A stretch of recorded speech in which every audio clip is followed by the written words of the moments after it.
Understanding the refrigeration cycle.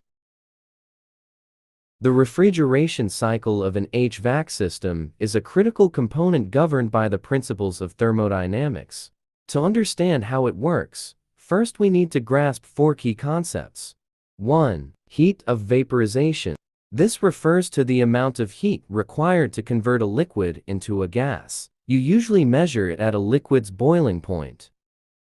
In HVAC, boiling or evaporation means changing a liquid to a gas. Conversely, condensation refers to changing a gas to a liquid. It takes significant amounts of energy to induce changes of state, whether evaporation or condensation. 212 degrees Fahrenheit is the boiling point of water. The vapor leaving the pot is at least 212 degrees. Water in the pot is at or just below 212 degrees Fahrenheit. 2. Pressure changes the boiling point of a liquid. Lower pressures make it easier for a liquid to boil, and higher pressures make it more difficult. Let's use water for the following example. At sea level, water boils at 212 degrees Fahrenheit. However, in the Rocky Mountains, where the pressure is lower than at sea level, water boils at roughly 194 degrees Fahrenheit. This pressure difference makes it easier to boil water.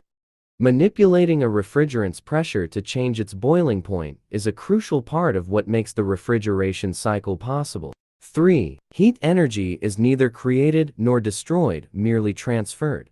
If we take an 8 ounces cup of 150-degree coffee and mix it with an 8 ounces cup of 50-degree iced coffee, we would create a 16 ounces coffee with a temperature of 100 degrees.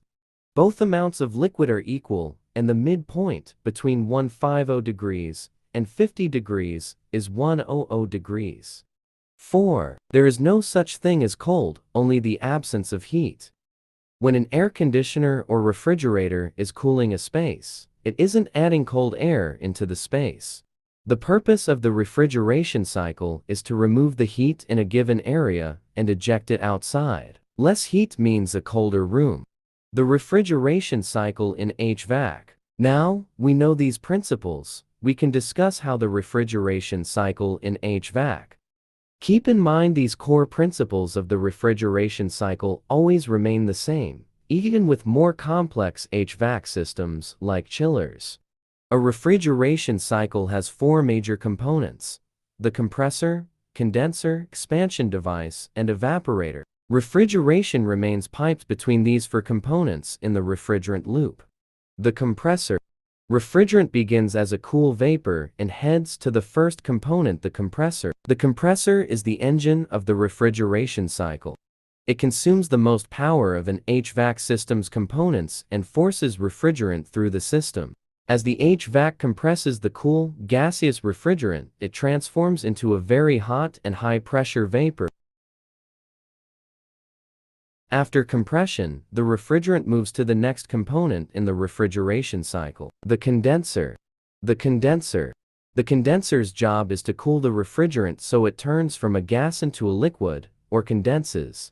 This happens when warm outdoor air blows across a condenser coil filled with hot, gaseous refrigerant. This allows heat to transfer from the refrigerant to the cooler outdoor air, where the excess heat diffuses to the atmosphere. The condenser coils wind through the condenser to maximize the surface area of the piping and heat transfer to the air. The refrigerant turns from a vapor into a hot liquid due to the high pressure and reduction in temperature. The expansion device. The expansion device is responsible for quickly driving the pressure of the refrigerant down so it can evaporate more easily in the evaporator. The expansion device has one sole purpose: to reduce refrigerant pressure. Because the pressure drops so rapidly at the expansion device, the refrigerant turns into a combination of a cold liquid and vapor. The evaporator. Once the refrigerant is a cold mix of liquid and gas vapor, it begins to move through the evaporator. The evaporator is responsible for cooling the air going to a space by evaporating the refrigerant flowing through it. This happens when warm air blows across the evaporator as cold refrigerant moves through the evaporator coil. Heat transfers from the air to the refrigerant, which cools the air directly before being vented to a space. Like the condenser coil, The evaporator coil also winds through the evaporator to maximize heat transfer from the refrigerant to the air. The low-pressure liquid refrigerant is easily boiled by the warm air blown across the evaporator and heads back to the compressor as a cool gas vapor. The refrigerant is hottest when it leaves the compressor and coldest when it leaves the expansion device.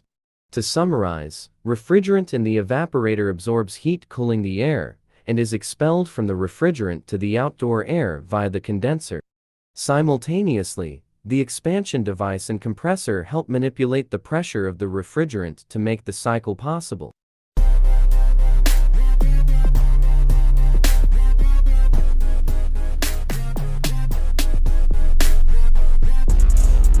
Congratulations! You have successfully completed a refrigeration cycle.